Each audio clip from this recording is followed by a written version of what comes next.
Now, Mexican police have arrested one of the country's most wanted drug lords. Jose Antonio Acosta Hernandez is said to have confessed to ordering the murders of no fewer than 1,500 people. And it's a violence that is spreading beyond Mexico's borders as the drugs cartels traffic their contraband through neighbouring Guatemala en route to the United States. For Channel 4 News, the independent filmmaker Greg Brosnan gained exclusive access to investigators from the Public Prosecutor's Office in Guatemala City. Fearing for their lives, they travelled to Coban and on to El Naranjo in the lawless borderlands with Mexico, hunting for those responsible for a drug-related massacre. Be warned, you may find some of the images in Lindsey Hilsum's report distressing. The capital of a country under siege. Guatemala, the new front line in the drug wars. A pizza delivery boy gets shot in the leg. Gangland killings are a nightly occurrence. Bus drivers have armed guards because so many have been murdered. Thomas is sleeping, but he can never really relax. An investigator in the public prosecutor's office, he's a target for the Mexican cartels shipping drugs through Guatemala to the US. So he won't use his real name or show his face. You put your trust in God. If something unexpected happens, well, it's your time to go. You just hope it's not too soon. He's heading out of town on a perilous mission, looking for the perpetrators of a massacre in May which shocked the nation. Sus cadáveres fueron decapitados. On a remote ranch north of the capital, 27 innocent farm workers, including children, were decapitated with chainsaws. The killers left their mark, Z, written in the blood of the victims. The soldiers know that's the sign of Los Zetas, a Mexican drug cartel now operating in Guatemala. The murders were a message to the ranch owner, a suspected rival trafficker. You're next.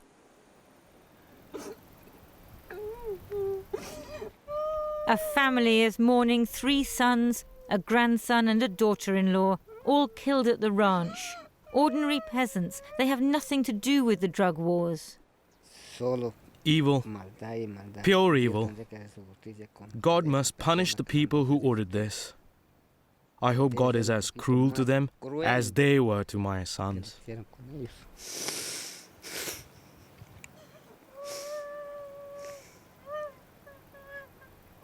The massacre brought back memories of the civil war in the 80s and 90s, when death squads killed thousands of Guatemalans, including members of the president's own family.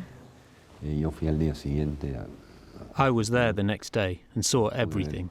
The bodies had been taken away, but the bloodstains and the writing were still there. To be honest, it reminded me of the war. Thomas, the investigator, has reached Zetas country. He travels with a single pistol for protection. An armed escort would draw attention. He doesn't tell his family what he's doing. Mum, I'll call you back later. I'm driving. Oh, I'm just running an errand in the countryside.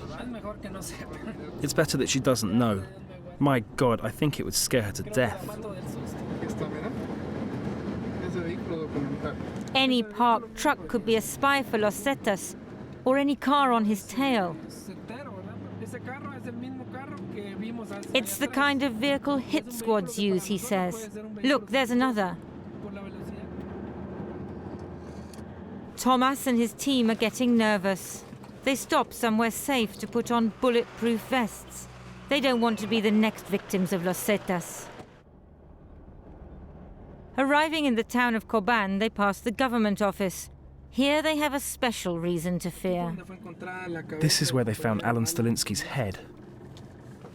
Stolinsky was a colleague, murdered shortly after the massacre. Los Zetas are the prime suspects. The military have beefed up their presence in the region, especially in El Naranjo, the town nearest the ranch where the peasants were killed. But everyone's still terrified of the drug gangs.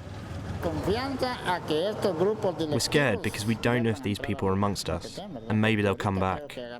It looks like they've gone away for the moment, but what they want to do is govern here.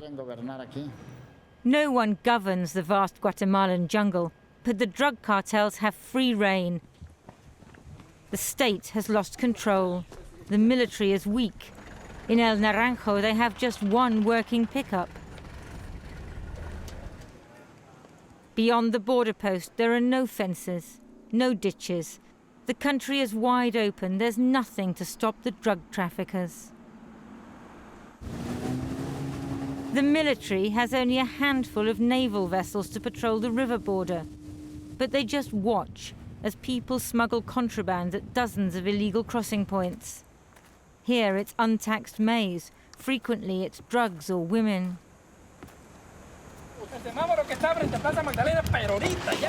Tomas leaps into action. 2 men suspected of involvement in the ranch massacre have been located. The police are already on their way, but it's Tomas and his investigation team who must get the evidence before it's destroyed. He doesn't want anyone to identify him. Remember how they killed his colleague, Alan Stolinsky. The patrol car is on its way, he shouts.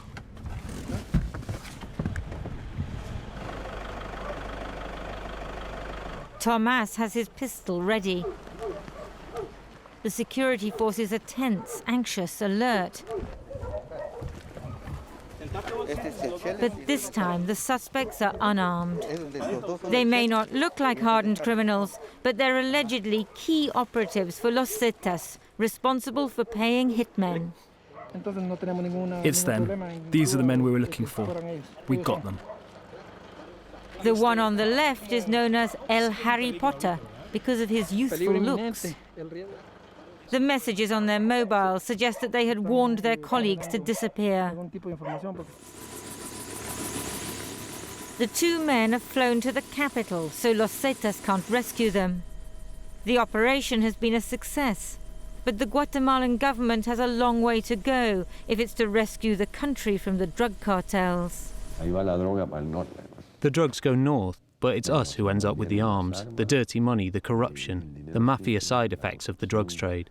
I'm not saying I'm satisfied with the seizures so far, although I do think we've made some progress. But if we've seized drugs to the value of 1.5 times the nation's budget, how much more must be coming through Guatemala? We know it's a lot. Families tend the graves of those killed in the massacre. It's Guatemala's peasants who are the main victims of the drug traffickers. They were the victims of the Civil War too.